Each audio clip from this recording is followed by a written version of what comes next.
All right, all right, all right. So here we are. Another After Dark. That's right.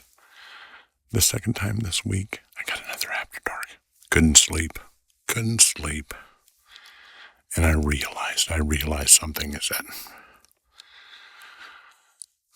I haven't talked about light meters. Light meters. Okay. I have heard so many times when I watch, of course I watch stuff on YouTube, of course. But I have heard so many times that they'll say, I don't need a light meter. I have a light meter in my camera. You do. You have a light meter in your camera. And for a lot of times, a lot of things you're doing, this really won't matter. But if you're into it and you want to check it out and you want to know, this is how I do it. Remember, photography, recording sounds are all subjective, subjective.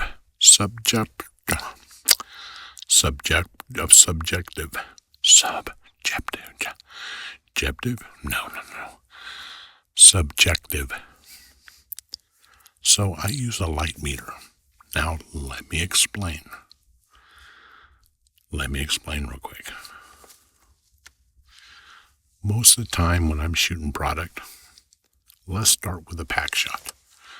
A pack shot is what you see on Amazon, what you see on eBay. White backdrop, relatively easy to do. Make some good money. Don't need to have a lot of talent. You need to have a system. I shouldn't say talent. People that do pack shots have tons of talent, but it's more of, let me rephrase that. It's more of a system. Okay. So when you do a pack shot, just a white backdrop, you set the first one up, you set your camera up, take your meter reading. It's all going to be the same. First one, second one. If there's multiple products. Boom. Boom. Now, usually, when you hook up with somebody,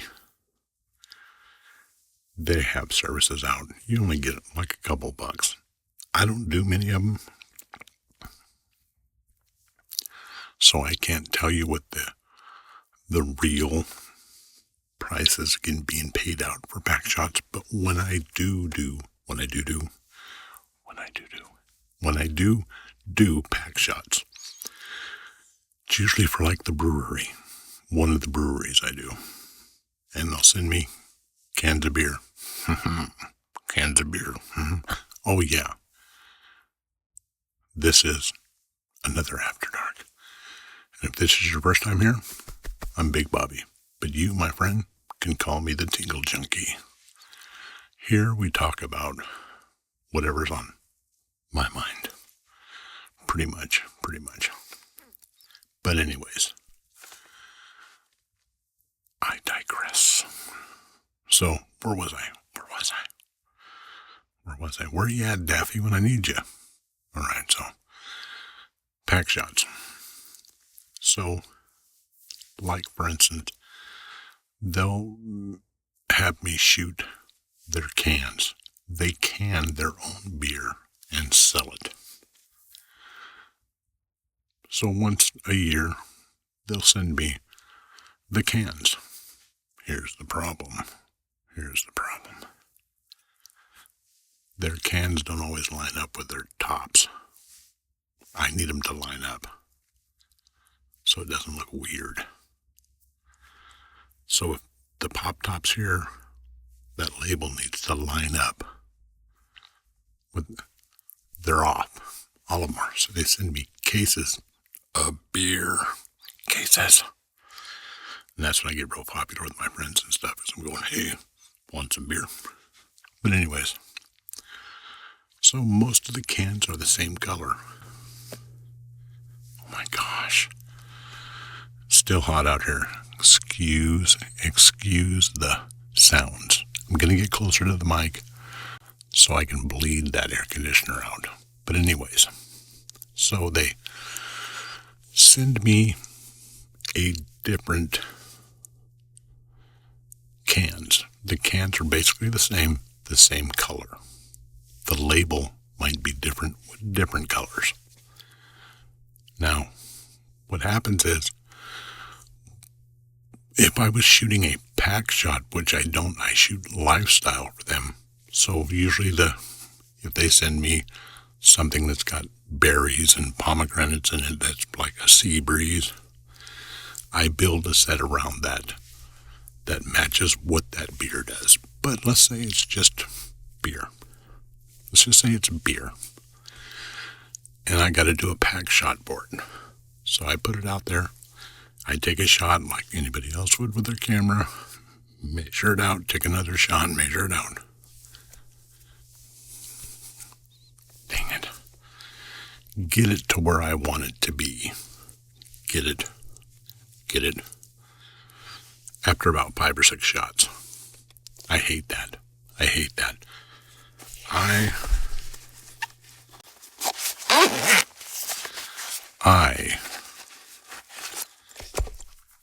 use a light meter. This is an incident light. Through the camera is a reflective light.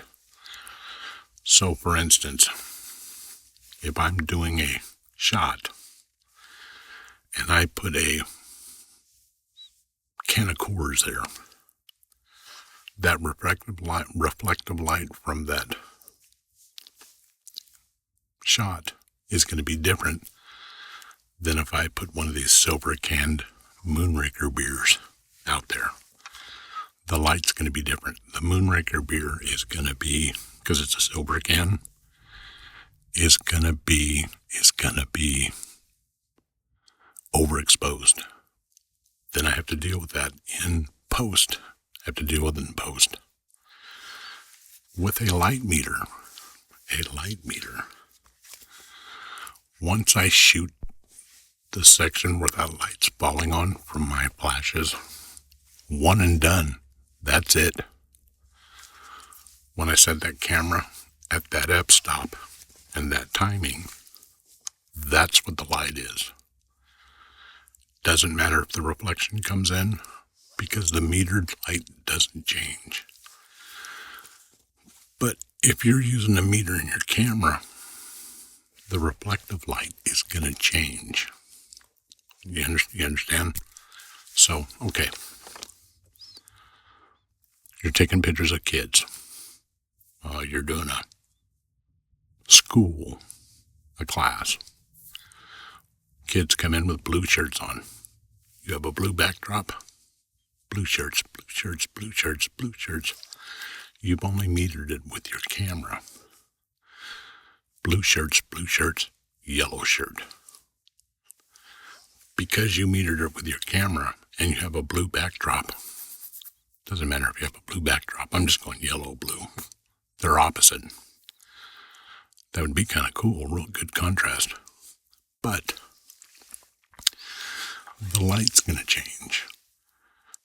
And then you adjust your camera to the light.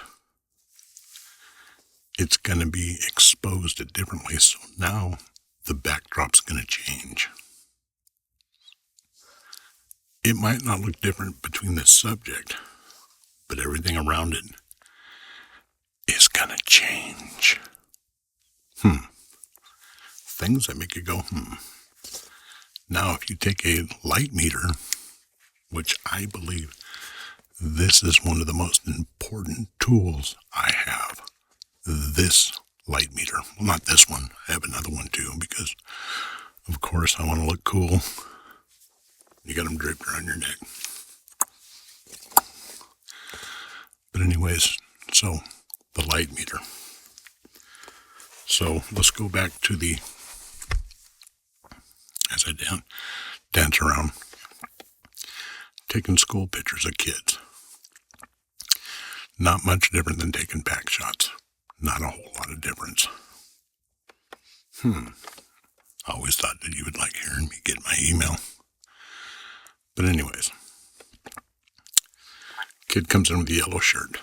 Now you meter to that yellow shirt, yellow shirt, yellow shirt, yellow shirt, yellow shirt, red shirt.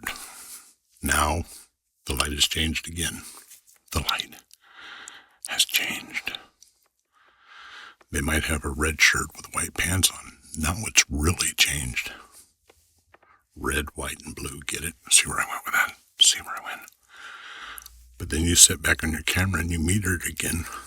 That backdrop and that surrounding changes again. The subject might be in. The hue is going to be a little different.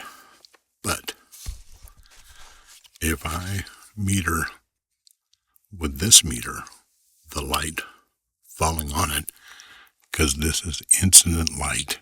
Incident light. I'm playing with the camera lens, see? Oh, well. Incident light.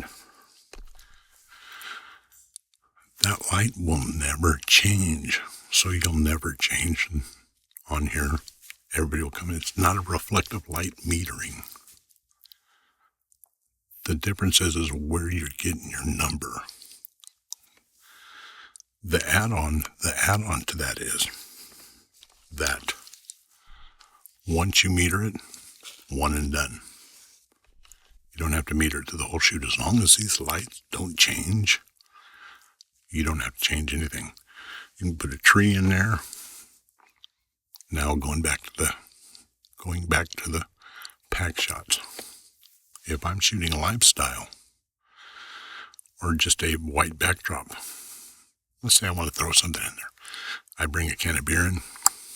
The next label is a little different. Boom. Because I metered it with my light meter, doesn't change at all. No changing. No changing. Doesn't change. Now, let's say you want to go a little bit lifestyle. Again, now you want to take that beer you just shot, and maybe it's a fruity pebble, mango, stout, whatever. Maybe you want to make it like on a beach, okay? Because you shot with that instant light meter, which I'm going to bring out my other one. Oh, yeah. This is my other one, so I look cool. I got two. They do the same. One's just really cool, and this one's just kind of cool. But, to be honest with you, I carry one on me. My assistant's got one, so I can have them meter it. Made by the same company, Seconic. But, okay, so let's get back to it. So you build this lifestyles for this beer. You say, hey, now we're going to ship to customers.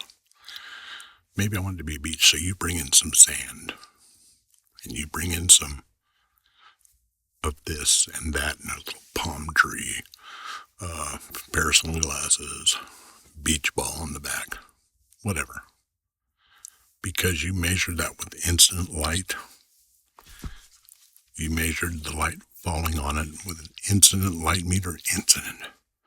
Probably not pronouncing that right, but anyways, because you measured it, whatever you bring in is not going to change the lighting. If you would have shot that with your camera reflective meter, you would have to meter it again or take shots to get it to where you want it at. Now, here's how it goes. I'm Big Bobby. This is After Dark. I'm just spitting some information out for you. If it helps you out, love you. Be plenty more to come. If you think it sucks, still love you. If you like what I'm doing, buy me a coffee. Hey, if you don't like what I'm doing, buy me a coffee. Or become a member. I want you to be a member. But anyways, I hope this kind of helped you out. Incident light. Boom. In the camera. Reflective light. If you